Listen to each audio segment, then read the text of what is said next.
ngira ngo amakuru y'ingenzi aramutse avugwa muri ikipe ya Rayon Sport wenda abariyo bakeneye kumenya mu rwego rwo kwitegura umukino bafite ku munsi w'ejo na Muhazi ndetse n'umukino ku munsi wo kuwa gatandatu Thousand Hills Derby nuko ikipe ya Rayon Sport burya nubwo babonaga prime ku gihe ariko imishahara ntabwo bayibonaga. Abantu babanza bamenye ko abakinnyi ba Rayon Sport bagejeje burya hafi muri miliyoni ya prime de match bahabwaga, kurabizi ko byari 100 muri match 8, ariko hari imikino bagendaga babukubira kabiri.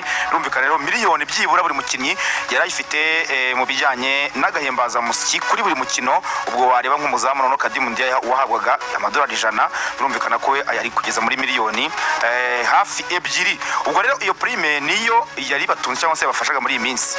Ariko mu gitondo cyo kuri wa kabiri Ruvuyanga, buri mukinnyi wa Rayon Sport yaba iy'abagabo n'iy'abagore yabyutse kuri konti ye asangaho imishahara y'amezi abiri bayaherewe rimwe. Urumva ukwezi kwa 10 n'ukwezi kwa 11 babahereye rimwe. Bivuze ngo nta mukinnyi muri Rayon Sport ubu ngubu ufitiwe ikirarane cy'umushahara, amezi abiri bayaboneye rimwe. Baravuga ko motivation nziza, urumva bareba nyine barimo barabikora kugira ngo bajye muri derby muri mukinyi wese ari tayari mu mutwe. Ni timing nziza. Baravuze ngo reka tube turetse ko yabaha kuko bari kubona prime, ntabwo byanze kunze bafite crise, ntabwo bakinnye cyane tuzayabaye tubari gutegura match ya APR na Rayon Sport. Nyuma yo kureba bagasanga n'ubundi aba bakinnyi b'Abareyo bari gukina cyane muraroma bona bari hejuru, wenda bijyanye n'izo prime bagiye bazamura, ariko nabo bagiye kujya muri derby bafite n'ibirarane cyangwa se imishahara bayihawe. Birumvikana ko nta ufitiwe ikirarane rwose, no kwifotora nako bari guseka bari guseka. Hanyuma rero ubwo icyo kirarangiye, Axel kirenza ku mishahara birasobanutse. Imishahara iri kuva kuri Gate Collection, bamaze iminsi barimo barabona nuvuga ngo amafaranga ava ku bibuga ndetse yewe n'amafaranga ubuyobozi bushya bakusanyije kugira ngo ko barebye bavuga ngo nidutegereza ko kubahereza ukwezi kumwe, reka tuwere rimwe amafaranga avuye kuri Gate Collection ndetse n'amafaranga bishatsemo abayobozi bushya bw'ikipe ya Rayon Sport. Aho niho amafaranga yavuye, amafaranga yo kubibuga uko abafana barimo baraza ku mikino Rayon Sport yakiriye, ndetse nabonye no ku munsi w'ejo bashishikariza abantu n'itike yejo yo kuri Muhazi nabonye ya make ari 3. Abafana bari kuza ku bwinshi, amafaranga Rayon Sport imerabona abantu ko baribaza ko minsi yashize bavuga ko mu kigega cya Rayon Sport cyangwa se kuri konte amafaranga ntaye amafaranga ari kuva nuvuga ngo amafaranga bamaze iminsi barimo barabona ku bibuga, hanyuma n'amafaranga ubuyobozi bushya bwazemo kugira ngo batangirire muri mudu nziza. Baravuze ngo nta mpamvu ko dutangira manda yacu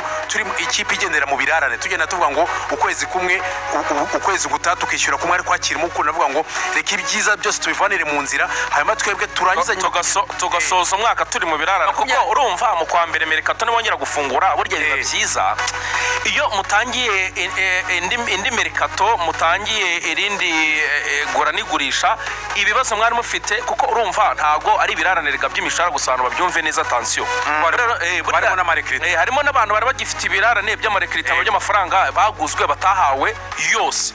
Ubwo rero ni ikintu cyiza cyane mu by'ukuri kugira ngo n'indi Mercato izajye kuza nta kindi kibazo cy'ibirarane kiyemo mu kwezi kwa mbere. Ikindi rero tunihuta kugira ngo tugere kuri APR nuko umukinnyi Omar Nying mwayabonye ko mu cyumweru gishize yatangiye imyitozo ku ruhande, ariko iki cyumweru aratangira imyitozo na bagenzi be full arabarimo. Yahereye icyumweru kigeze hagati kugera ejo ntabwo bakoze. Uyu munsi rwo Rayon Sport kuri imyitozo biteganyijwe ko azakorana na bagenzi be neza imyitozo yuzuye. Ku mukino ku munsi w'ejo ashakoza kuba arimo bakina 18 nubwo atakina umukino, ariko bamutegurira ko azagaragara mu kibuga ku munsi wa gatandatu. Axel yabibonye pe, Rayon Sport igaragaje uburyo bari kugura amatike, ariko ko Axel yabivuze niko bimeze rwose, ngabara bidusharinze ntabwo nabone IPPS nawe banyuze uko yabivuze niko bimeze, kwa ko yabivuze niko bimeze rwose. IPPS nawe banyuzemo Skybox 100%, VVIP sold out 100%, executive seat 50%, VIP 51% mu gihe regular upper and lower bowl 20%. Nyamara cyamaze kugurwa, uko bivuze nuko bimeze cyane.